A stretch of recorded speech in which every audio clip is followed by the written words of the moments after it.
안녕하세요, 이동 기자입니다. 안녕하세요, 문경 기자입니다. 안녕하세요, 김준성 기자입니다.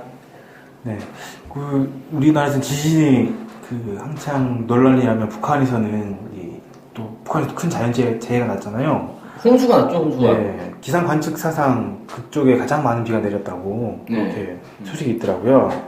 그래서 이거와 관련해서 북한이 특단 조치를 취했다 뭐 이런 보도들이 나와가지고 좀 관심을 끌었었는데 어떻게 된 이야기인지 좀 말씀 부탁드리겠습니다. 네, 이번에 여름에 태풍이 한 번도 안 왔죠. 그렇죠.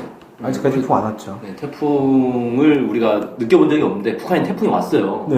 근데 이게 참 신기한 게 원래 태풍은 동쪽으로 이렇게 휘면서 가거든요. 네. 커브를 그리면서 이렇게 가는데 이번에는 이 태풍이 동쪽으로 가다가 확 꺾어가지고. 네, 꺾어가지고 북한으로 넘어가 버렸어요. 그러니까 일본을 유턴 해가지고 거의. 네, 일본을 지나던 태풍인데 북한으로 넘어가 버리는 사상 초유의 일이 발생했거든요. 네, 저도 그거 봤는데 일본이 뭐 저주를 그러니까 일본 남쪽으로 지나가던 태풍이 갑자기 확 꺾어가지고 그렇죠. 북한 북쪽으로 북한 함경도 쪽으로 이렇게 북중 북동쪽으로 확 꺾어서 원래 남쪽으로 내려오는 걸로. 이거 아베 기상 공격 아니에요? 네. 기후무기 가능성이 좀 있습니다. 아무튼 그렇게 갔는데 이제 뭐 북한에 상륙하고 나서 태풍이 약해져가지고 내려오진 않은 것 같은데 그 경로를 보고 아니, 세상에 이렇게 갈 수가 있나라고 했는데 진짜 그렇게 가더라고요. 그러니까 이게 원래 태풍이라는 게 열대성 저기압이잖아요. 네. 그래서 바닷물이 이제 뜨겁게 달궈지면서 올라온 수증기가 에너지1이에요. 그러니까 이게 육지로 가면은 더 이상 수증기가 안 나오기 때문에 기세가 꺾이거든요. 네. 근데 이놈은 계속 바다로만 가다가 북한으로 처음 딱 들어간 거라는 거죠. 그렇죠. 그러니까 에너지를 충분히 가지고 북한으로 들어갔기 때문에 상당히 위력이 컸다는 겁니다. 네. 그리고 수증기가 이제 충분히 바다에서 계속 증발해서 보충이 됐기 때문에 날씨가 워낙 더워가지고. 그러니까 이제 비가 많이 내렸겠죠. 네. 그래가지고 이 태풍 때문에 함경도 쪽, 그러니까 두만강 하류 쪽에 비가 엄청나게 내려버린 거예요. 그래서 뭐 북에서 얘기하기로는 뭐 해방 이후 최고 규모였다, 뭐 이런 얘기도 나오고, 뭐 관측사상 최대 규모였다, 뭐 이런 얘기도 나오고 있는데, 어쨌든 이 함경북도 쪽에 엄청난 피해가 이제 발생을 했어요.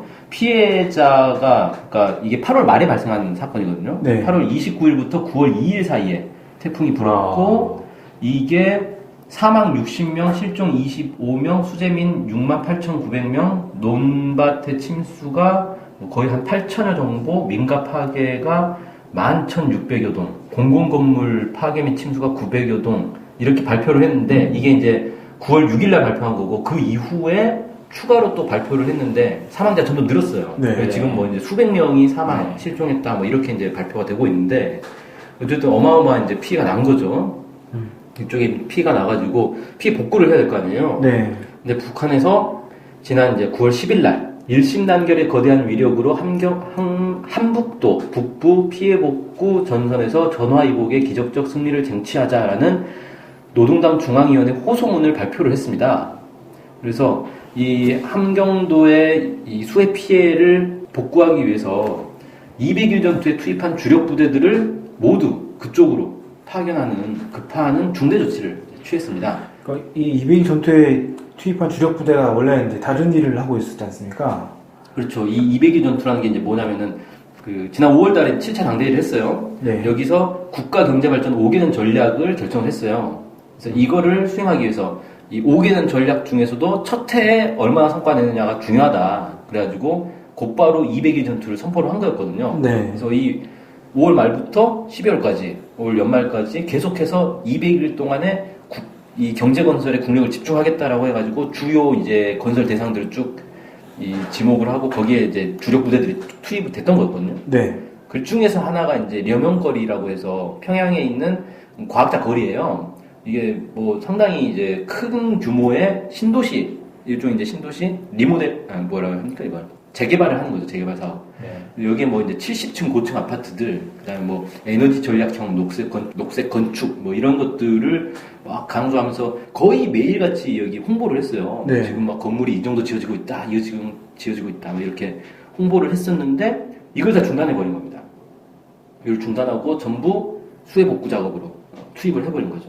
그 정도로 이제 북한이 이 수해 복구에 매우 중요한 이제 관심을 보이고 있다. 뭐 이런 거고. 그럼 다 돌려줬으면 거기 원래 연명거리로 갈 원자재나 이런 것들을 다 지금 그러면 환경북도 북쪽으로 다 갔다 이런 거겠네요. 예. 그래서 호소문에 그렇게 나왔어요. 오늘 200일 전투의 주 타격 방향 최전방은 북부 피해 복구 전선이다.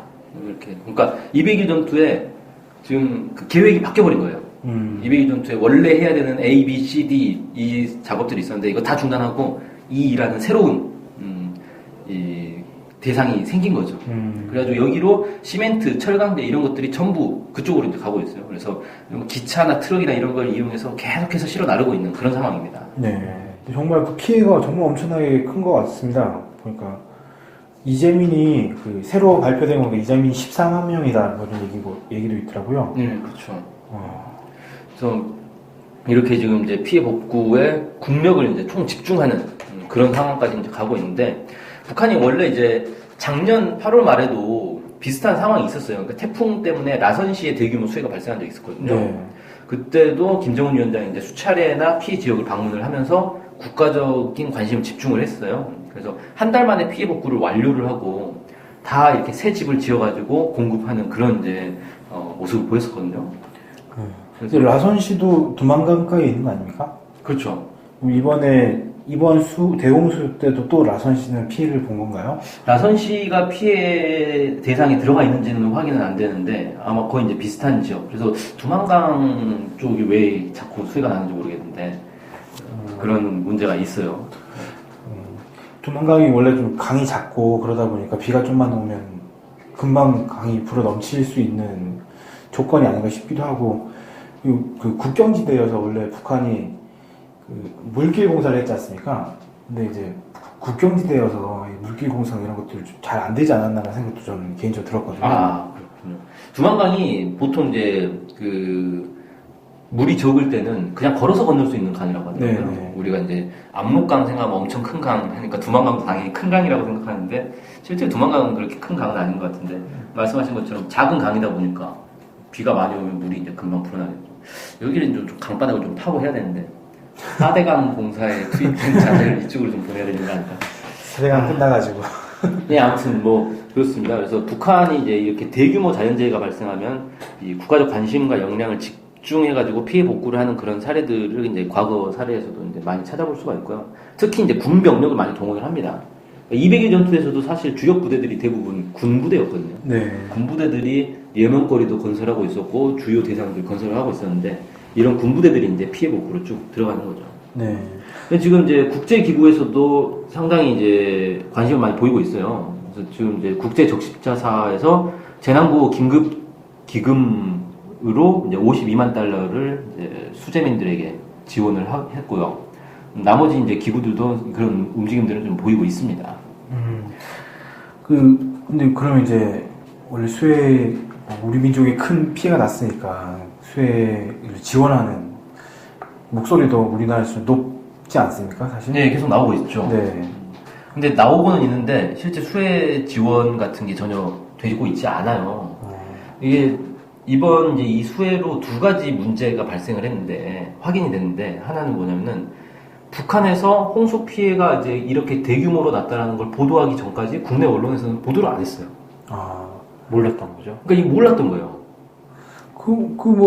다 알고 있었던 거 아닙니까? 누가 죽었다는 거 다 알고 있던데 어떻게 이건 모를 수가 있죠? 그러니까 국내에서 이제 북한의 뭐 정치 뭐 누가 숙청됐네, 뭐 누가 언론에 하루만 안 보여도 어디 뭐 숙청됐네 이런 얘기를 맨날 하잖아요. 네. 그러니까 북한 특히 이제 지도자에 대해서는 온갖 보도들이 막 나오는데 이게 미확인 내용들까지도 막 보도가 된단 말이에요. 네. 그러니까 도대체 그런 것들은 어떻게 하는지 모르겠는데 정작 수십 명, 수백 명이 죽는 그런 이제 대형 자연재해가 발생했는데 이런 거 모른다는 거예요. 도대체 이게 뭐냐? 그 대북 소식통이라는 데는 도대체 북한에 대해서 뭘 알고 있는 거냐? 이런 이제 논란이 발생할 수밖에 없는 거죠. 네. 아니면 알았는데도 보도 안 한 거냐? 그럼 이제 더 황당한 거죠. 그럼 뭐 국가 지도자의 사생활은 중요한 보도거리고 이 엄청난 자연재해는 별 보도거리도 아니었다는 거냐? 이런 이제 황당한 참 이런 비판들이 좀 나오고 있고요. 네. 또 하나는 뭐냐면은 그러니까 언론도 몰랐고 정부도 몰랐어요. 통일부도 뭐 질문하니까 그제서야 확인해 보겠다 뭐 이런 식의 답변을 했단 말이에요. 근데 수혜가 났으니까 이제 지원을 해야 되는 거 아니냐 이런 얘기가 나오니까 지원은 검토하지 않겠다 이렇게 얘기를 했단 말이에요. 근데 원래 정부에서 인도적 지원이나 이런 것들은 허용하겠다 이런 식의 입장이었지 않습니까 원래? 그럼 뭐 제재와 무관하게 네. 인도적 지원을 하는 거고 이건 그 논란 많았던 북한 인권법에도 나와요. 인도적 지원을 한다 뭐 이런 내용들이. 근데 법에도 나오는데 안 하겠다는 거예요. 자기들이 만든 법을 왜 안 지키지 않죠? 예전에 80년도인가 전두환 정부 때 그때 남측에서 수혜 크게 나와가지고 북에 막 고우 문자 보내고. 네, 쌀이랑 뭐 엄청 보내줘 시멘트 이런 것들 네. 사람들. 그러니까 그때는 사실 남북 관계가 그렇게 좋을 때가 아니잖아요. 80년대. 그렇죠. 거의 뭐 최악까지는 아니었지만 매우 안 좋은 시기였죠 그때. 근데 또 뭐 아웅산 테러도 있어요. 아 그렇죠. 아웅산 테러 그런 사건이 나고 날 정도로 이제. 1, 2년밖에 안 지났을 때는. 네. 그럼에도 불구하고 북에서 주겠다고 하니까 남쪽에서 받았단 말이에요. 네. 오케이 했는데 이건 이제 남쪽에서 주겠다는 말도 안 하고 남쪽에서 주겠다는 말을 안 하는데 북에서 뭐 달라고 하겠어요? 그리고 제가 기사를 보니까 북민협이라는 데서 네. 이 수혜 지원을 하기 위해서 정부 측에 이거 인도적 지원을 우리가 하겠다라고 이제 신청을 했는데 통일부에서 거부했다 뭐 이런 기사를 봤거든요. 그러니까 정부의 지금 입장은 북한이 이제 좀 있으면 망할 거기 때문에 조금만 더 목을 조여보자 뭐 이런 입장인 것 같아요. 네. 안타깝습니다. 네, 요즘 또 이제 그 재미 동포들을 중심으로 해서 해외 동포들도 이 북한 수혜 돕기에 상당히 나서고 있더라고요. 모금 네. 운동도 하고 네. 그러고 있던데 정작 바로 코앞에 있는 남쪽에서는 이런 수혜 지원에 대해서 인도적 지원조차 검토하지 않고 있는 모습에 대해서 상당히 이제 비판이 많이 나오고 있습니다. 네. 이런 때 도와주게 되면 또 서로가 인식도 좋아질 거 아닙니까? 아, 우리가 어려울 때 이렇게 도와주는구나. 뭐 이런 것도 있을 거고, 이게 앞으로 어떻게 될지 모르는데, 남북관계 미래가. 그런 생각을 한다면은, 설사 북한이 무너진다라고 생각하더라도, 그 무너진 이후에 민심을 수습하기 위해서라도, 주는 게 당연하지 않는가라는 그런 생각이 드는데도, 조금. 그쵸. 아니, 수혜 지원 좀 했다고 무너지려고 안 무너집니까? 그건 진짜 말도 안 되는 논리인 거고. 예. 전략적 사고, 장기적 사고를 못하는 것 같습니다. 네. 한 임기가 지금 이제 1년 정도 남았으니까. 그런 사고를 뭐 안 하는 거일 수도 있겠네요. 예. 예, 아무튼 좀 막판에 좀 씁쓸해졌는데요. 북한에서 이 수혜 지원을 위해서 원래 하고자 했던 계획까지 바꿔가지고 정말 총력을 기울여서 수혜 복구를 하고 있다라는 소식을 전해드렸습니다. 오늘 방송은 여기서 마치겠습니다. 고맙습니다. 고맙습니다. 감사합니다.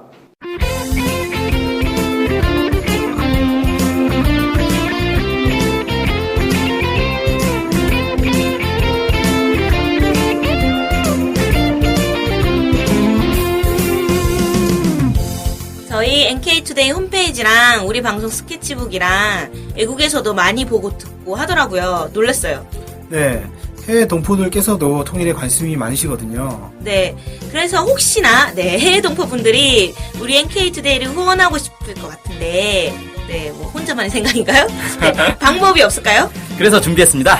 요즘은 페이팔로 손쉽게 외국에 돈을 보낼 수 있습니다. 아, 페이팔 그런 게 있습니까?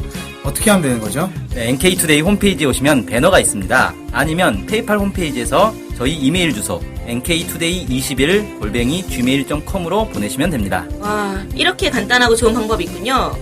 해외 동포 여러분들의 많은 후원 부탁드립니다.